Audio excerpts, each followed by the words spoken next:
রুমিন ফারহানা অন্যতম।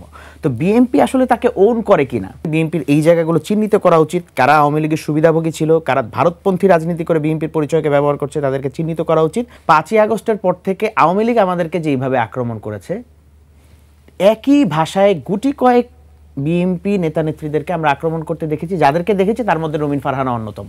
তো বিএনপি আসলে তাকে ওন করে কিনা সেটা কিন্তু মনোনয়ন ঘোষণার সময় তাকে সেই জায়গায় মনোনয়ন না দিয়ে অনেকটা বুঝিয়ে দিয়েছে বিএনপি, এবং এটাকে আমি স্বাগত জানাই। যে যারা আপনি বলতে চাচ্ছেন রুমিন ফারহানাকে বিএনপি ওন করে না, সেটা মনোনয়ন প্রত্যাশীদের ক্ষেত্রেও যখন বিএনপি তার সিদ্ধান্ত জানিয়েছে এবং তাকে সেখান থেকে সরিয়ে দেওয়া হয়েছে তার মাধ্যমে কিছুটা, এবং আমি মনে করি যে এখানে বিএনপির বাংলাদেশপন্থী যারা আছেন তাদের দাবিকে বিএনপি রক্ষা করেছে। এবং আপনার জানা থাকবার কথা, ওনার কনস্টিটিউয়েন্সি থেকে বিএনপির যারা মনোনয়ন প্রত্যাশী ছিল তারা সংবাদ সম্মেলন করে জানিয়েছিল যে তারা রুমিন ফারহানাকে সেই আসন থেকে মনোনয়ন বিএনপি দেখ, সেটা তারা চায় না। তো সেই জায়গা থেকে আমি মনে করব যে এখানে কিছু ফ্র্যাকশন আছে, সেই জায়গাটা বিএনপি নোটিস করা উচিত। এবং খুবই দুঃখের সাথে বলতে হয় যে আমাদের গণ অভ্যুত্থানের অন্যতম অগ্রসেনানী হাসনাত আবদুল্লাহকে তিনি যে রেসিস্ট কমেন্ট করেছিলেন, সেটার জন্য কিন্তু তিনি এখন পর্যন্ত মাফ চান নাই। তিনি 32 নম্বরের ফ্যাসিবাদী আইকন, জনগণ যখন সেটা ধুলায় মিশিয়ে দিয়েছিল, এটাকে সমর্থন মুখে কেউ রাজনৈতিক কারণে না জানাতে পারলেও এটা কিন্তু বিরোধিতা কেউ করে নাই। গুটি কয়েক মানুষ যারা এর বিরোধিতা করেছে তার মধ্যে রুমিন ফারহানা অন্যতম। তো সেই জায়গা থেকে আমি মনে করি বিএনপির এই জায়গাগুলো চিহ্নিত করা উচিত। কারা আওয়ামী লীগের সুবিধাভোগী ছিল, কারা ভারতপন্থী রাজনীতি করে বিএনপির পরিচয়কে ব্যবহার করছে, তাদেরকে চিহ্নিত করা উচিত। এবং তাদের বিরুদ্ধে বিএনপির অবস্থান স্পষ্ট থাকার কারণে, প্রাথমিকভাবে স্পষ্ট করার কারণে এটাকে আমি স্বাগত জানাই, এবং এটা অব্যাহত থাকা উচিত। বাংলাদেশপন্থী রাজনীতির ক্ষেত্রে এটা অব্যাহত থাকা উচিত। এখন উনি যেটা বলেছেন রুমিন ফারহানার কথা, রুমিন ফারহানা পলিটিক্স করেন অনেক দিন যাবত, আমাদের দলের একটা পোর্টফোলিও হোল্ড করেন। এখন একটা উদাহরণ দিয়ে কিন্তু টোটাল বিএনপিকে মানে বিচার করা যাবে না। হ্যাঁ, এক রুমিন ফারহানা যে বলেছে উনি নমিনেশন না পেলে নির্বাচন করবে, মাইট বি উনি ক্ষোভ থেকে বলেছে, আর হয়তো বলবে না, মাইট বি দ্যাট উনি ইলেকশন করবেনই না। কাজে একটা ক্ষোভের বহিঃপ্রকাশ থেকে আমরা ডিডিউস করতে পারি না ফর দ্য টোটাল পার্টি, যেটা উনি বলেছেন যে বিএনপির ভিতরে এরকম হতে পারে, নট লাইক দ্যাট। আর শুনেন, রাজনীতি হয়তো অনেকে একটা কথা বলতে গিয়ে যদি মানে ভাষায় প্রকাশ করা, অনেক সময় জাহেদ ভাইরা ওনারা অনেক গুছিয়ে বলতে পারেন, ওনারা অভ্যস্ত বুলবুল বলতে বলতে বলতে বলতে কারেক্ট লাইনে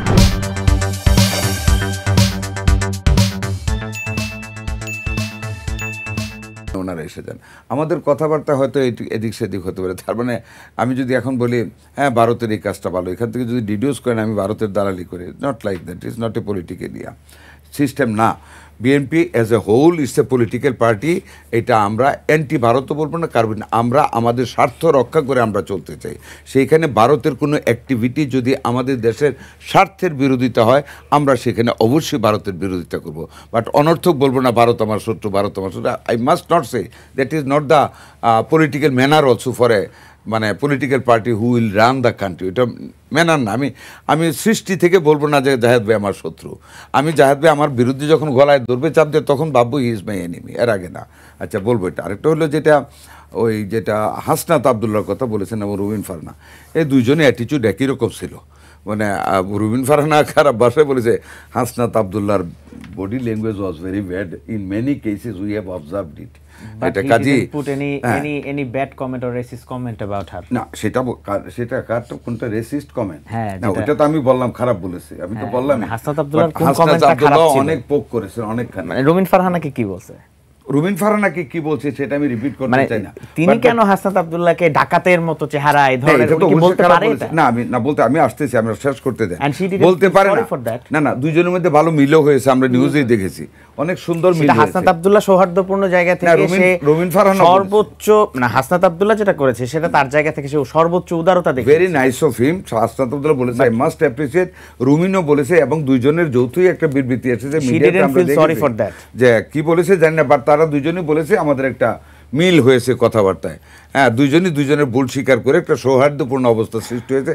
অ্যান্ড আমরা এই ধরনের আচরণই পলিটিশিয়ানদের মধ্যে আমরা আশা করব। এই মৌলানা ভাসানী সাহেব অনেক গালিগালাজ করেও হাঙ্গার স্ট্রাইক করতেন, কিন্তু দেখা গেছে যখন তৎকালীন সরকারে কেউ গিয়া মৌলানা সাহেব বলে আদর করে বুকে জড়ায় পানির শরবত দিতেন, উনি কিন্তু হাঙ্গার স্ট্রাইক ভাঙতেন। কাজে রাজনীতিতে কিন্তু এই সৌহার্দ্যটা থাকবে, বকাবকি হবে। আমরা সংসদে ইভেন দেখেছি কত গালিগালাজ হয়েছে, কত কথা বলেছে, কিন্তু বক্তব্যের শেষে দেখা গেছে একটা পলিটিক্যাল কম্প্রোমাইজ হয়েছে। That is the art of politics. একটা থেকে ডিডিউস করে we can't make a divorce among the people in the political মাঠ। কাজে এটুকুলি বলে গিয়েই আমাদেরকে একটা সুন্দর বাংলাদেশ আমাদেরকে গড়তে হবে। হ্যাঁ, অবশ্যই রুমিন ফারহানা খারাপ ভাষায় কথা বলছে। কোনো পলিটিশিয়ান বা কোনো শিক্ষিত মানুষ একটা ছেলেকে ডাকাতের মতো বলা, এটা তো অ্যাকচুয়ালি আমাদের সৃষ্টি রহস্যেরও বাইরে। সৃষ্টিটা তো ডাল্লা, এটা তো সেরেকের পর্যায়ে পড়ে। কাউকে চেহারা নিয়ে কথা বলা, খাটো বলা, অন্ধ বলা, বুবা বলা, লুলা বলা বা কালো বলা ডাকাতের মতো, দ্যাটস ব্যাড। এটা আমরা সমর্থন করতে পারি না। But out of the sentiment বলে ফেলেছে, সেটা পরে দেখেছি তারা মিলও হয়েছে। কাজে এই ব্যাপারে আমি আর কথা বলতে চাই না।